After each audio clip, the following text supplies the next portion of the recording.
السلام علیکم۔ ٹیک فارمنگ کی طرف سے طیب علی قریشی آپ کی خدمت میں ایک نئی ویڈیو کے ساتھ حاضر۔ دوستو، آج میں آپ کو 5 ایسے طریقے بتاؤں گا لائف سٹاکس کے جن سے آپ مہینے میں لاکھوں روپے کما سکتے ہیں۔ سب سے پہلا طریقہ ہے گوشت کو برانڈ بنائیے، اور دوسرا طریقہ ہے مرغی فارم کے اندر جدت اختیار کیجیے۔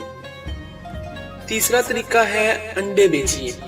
چوتھا طریقہ ہے دودھ کو پروڈکٹ کی شکل دیجیے، اور پانچواں طریقہ ہے سائلیج سینٹر بنائیے۔ سب سے پہلا طریقہ گوشت کو برانڈ بنائیے۔ اگر آپ کے پاس 10 لاکھ روپے گاؤں میں تھوڑی سی زمین اور لیبر سے کچھ تعلقات ہیں، تو پھر کریم بخش کی طرح گوشت کی دکان بنا کر آپ ہی اپنے لیے خوشحالی کا دروازہ کھول سکتے ہیں۔ 3-4 برس پہلے اس نے بھی کچھ ایسا ہی کیا، اور آج اس کی معاشی حالت دیکھ کے لوگ رشک کرتے ہیں۔ پیشہ کے اعتبار سے وہ قصاب تھا، اس نے گوشت کے کریمی بزنس کو برانڈ کی شکل دے دی۔ عام پھٹے سے دکان تک پہنچا اور بہتر ترین طریقے سے اے سی اور فریزر لگا کر گوشت کی فروخت شروع کی، اور آج اس کا سلاٹرنگ ہاؤس شہر بھر کی ہوٹلوں کو گوشت مہیا کر رہا ہے۔ پہلے وہ اپنے دیگر رشتہ داروں کی طرح ایک پھٹے پر گوشت بیچا کرتا، مگر جب سے اس نے اس پیشہ کو مہذب شکل دی، اس کے دن ہی بدل گئے۔ اپنے گاؤں کی 2 کنال زمین کے گرد باڑ لگائی، جانوروں کے لیے پانی اور گرمی اور سردی سے تحفظ کا انتظام کیا، 2 مزدور رکھے گھاس کے لیے، اور 1 ایکڑ زمین وقف کی۔ منڈی سے بکریوں اور بھینسوں کے بچے خریدنا شروع کی اور کام پہ لگ گیا۔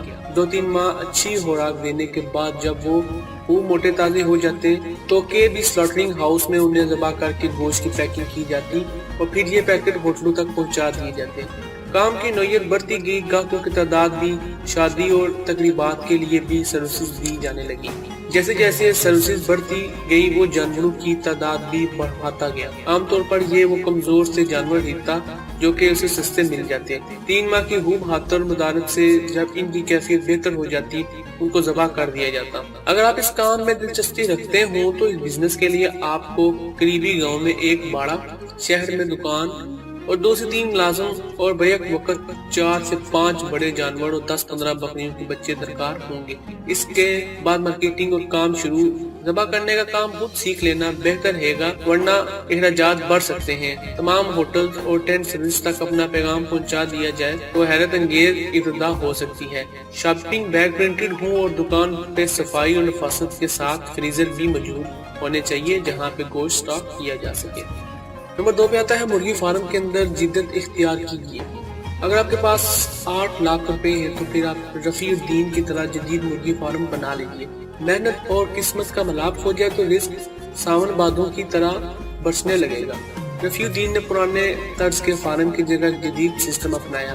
1,000 مرغی کے لیے الگ الگ فارم بنائے، اور مختلف وقتوں میں مرغیاں پالنا شروع کی۔ بجائے مرغی کے فروخت کرنے، اس نے گوشت کے کھوکے بنوائے اور مزدور رکھ کے خود ہی شمالاً جنوباً 120x28 سائز کا فارم بنانے پہ 4 سے 5 لاکھ روپے خرچ ہوں گے۔ 1.5 لاکھ تک سامان آئے گا۔ یہ فارم 2000 برائلر مرغی کے لیے کافی ہوگا۔ 24 گھنٹوں کے لیے 2 مزدوروں کی ضرورت ہوگی۔ 40 دن کی محنت سے مرغی گوشت کے لیے تیار ہوگی۔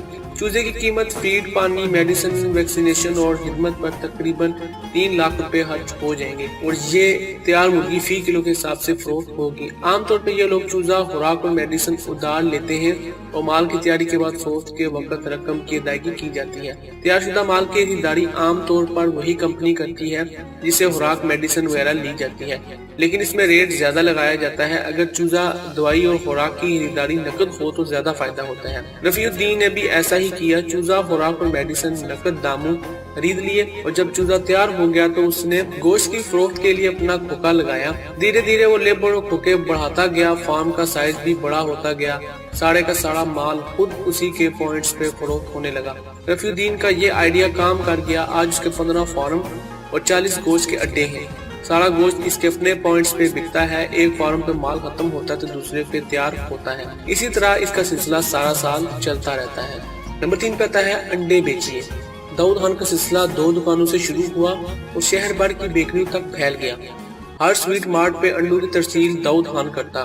2-3 شہروں کے قریب و جوار میں موجود لیئی فارمنگ سے وابستہ لوگوں سے روابط بڑھائیے، خریداری کے معاہدے طے کیے، اور شہر بھر کی دکانوں کا ڈیٹا جمع کرنے لگ گیا۔